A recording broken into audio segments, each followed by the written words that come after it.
Hey ladies and gentlemen, welcome back to another HD broadcast, and today we are finally going to be looking at a game with a Protoss player. That is right, there are 3 races in Starcraft 2, not just Zerg and Terran. There is the enigmatic Protoss as well, and the player controlling the Protoss forces today is going to be Ssapo, and I think I'll just call him Ssapo. He is a Korean Protoss player. Have never actually seen him play before, but his opponent is going to be oGs.Zenio, so another player from the OGS clan. Never seen Zenio play before either, but both these players obviously very high skill players, and I can't wait to see this game unfold. It is once again Zerg versus Protoss, with Zenio spawning at the 12 o'clock location and Ssapo spawning at the 2. Now, I really like that right there, what Ssapo did. Notice how he pulled the probe up here to see the Overlord, just in case the Zerg player did indeed spawn at the 12, which he did.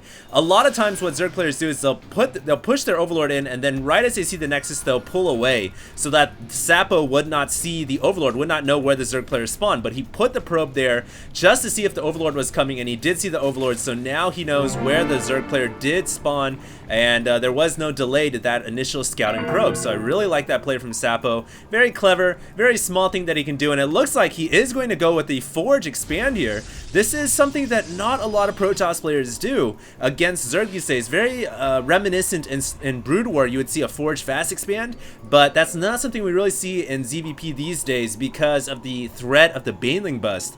Now, what is a possibility is a gateway to Forge expand, where you get the gateway down and the Forge at the front door. I've seen a lot of Protoss players do that, but I haven't seen a Forge, straight up Forge at the front door at the choke point. So we'll see what Ssapo does. Already a very unique, a very interesting opening for Ssapo, and we'll see how Zenio responds to that. Looks like he is going to be playing some kind of a one base build. He does have the spawning pool down. He is going to have enough gas for the metabolic boost as soon as the spawning pool finishes.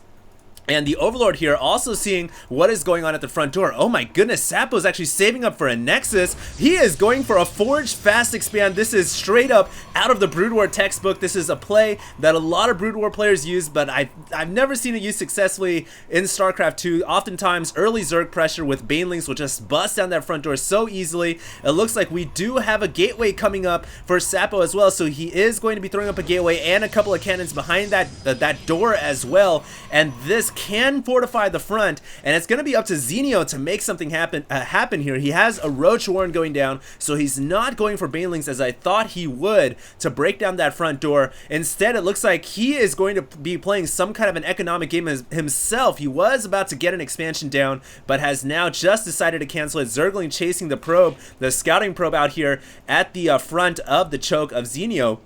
But the metabolic boost is on the way right now. Roach Warren is almost up and running. We still don't have a hatchery going up for Zenio, so it looks like he is going to commit to some kind of a one-base tactic. The Overlord almost getting taken out, but it is going to stay alive and see the cybernetic score. Nexus is almost warped in. Income tab showing Protoss player ahead by 3 probes, and he is just now warping in this Nexus. So a reversal of roles here, as the Protoss player has gone for a fast expand, and the Zerg player is playing one base. He has a lot of eggs morphing in roaches here, so he is going to try to end this game and punish the Protoss player for going for a fast expand by going for a combination of speedlings and roaches, and he's going to try to break down that front door. We'll see how successful it's going to be with 6 roaches on the way. The front door is fortified with 2 photon cannons, and the important thing to note is roaches will get shot at by the cannons if they try to attack these frontal buildings due to the difference in range.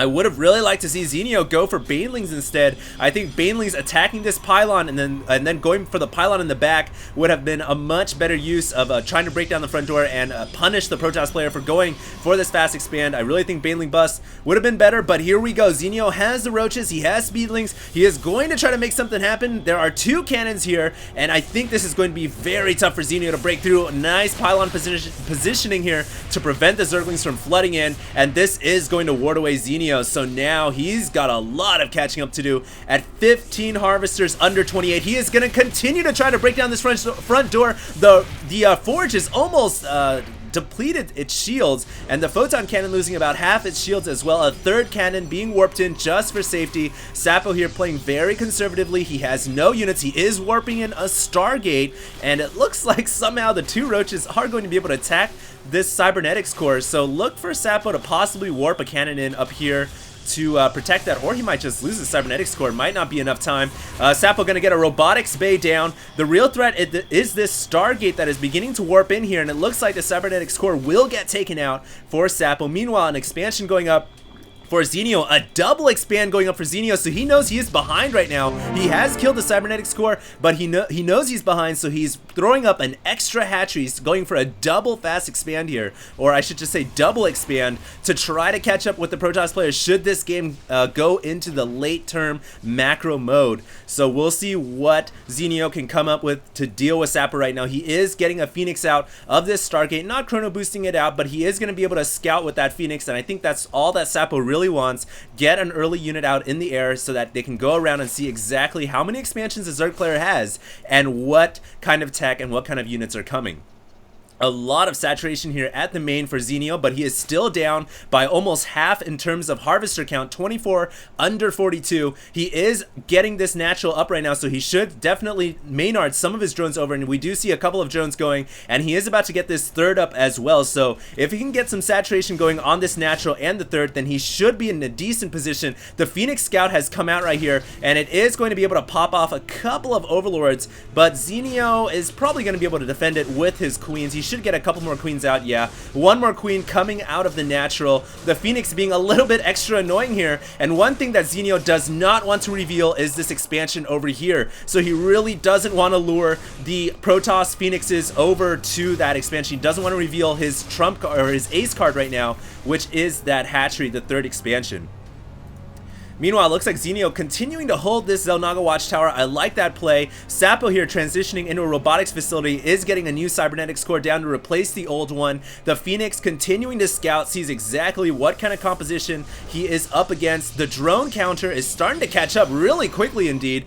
We have a lot of drones being morphed in, and you guys can see it. It's now 42 under 46, and the third expansion is beginning to get saturated. So Zenio quickly catching up after I thought that Protoss fast expand would catch him with his pants down, but Zenio not letting that happen, has double expanded, and he is going to be just fine in terms of economy. The two Phoenixes coming out now for Ssapo, so he really wants to maintain air control. He wants to get as much scouting as he can. He's also getting a robotics bay to get out some Colossus, which is going to be great against the Zerglings from Zenio. Looks like the two Phoenixes are going to finally see this third expansion, and now Ssapo knows exactly what is up. He knows how many expansions the Zerg player is up on, and he knows when he needs to push out to punish the Zerg player for going for that bold double expand. An in-base hatchery being morphed in, meanwhile, Hydralisk then going up as well. So Zenio going to transition into Ling Hydra as well as Roaches. He is getting speed for Roaches, and it's going to be a pretty standard play from here on out. Roach Hydra with Lings flanking, I would imagine, and of course Colossus coming out for the Phoenixes. Looks like Zenio or Ssapo is going to pop off one of these Overlords. Nice play from him, and he's also going to pick up this Queen as well. If he can take out the Queen, that would be a pretty large hit, but he is forced to fall back. I really like the in-base hatchery here from Zenio. This is going to really increase his production because he's got 3 bases. He's also morphing in a Spire to get Corruptors to deal with the Mutas. So I really like this play from Ssapo. More Warp Gates being thrown down for Ssapo. He's getting the extended Thermal Lance, and once that Thermal Lance kicks in along with his Colossus, wow, 3 Robo Bays for Ssapo, morphing in a Colossus each. So this is a lot of Colossuses that are Colossi that are about to come out and reinforce Ssapo's army. More Overlords getting taken out meanwhile by these Phoenixes, which is really preventing Zenio from getting the map control that he wants. All his Overlords, notice, are clumped up right here, and it looks like finally Ssapo is going to push forward and try to secure this gold expansion. This is going to be a very critical moment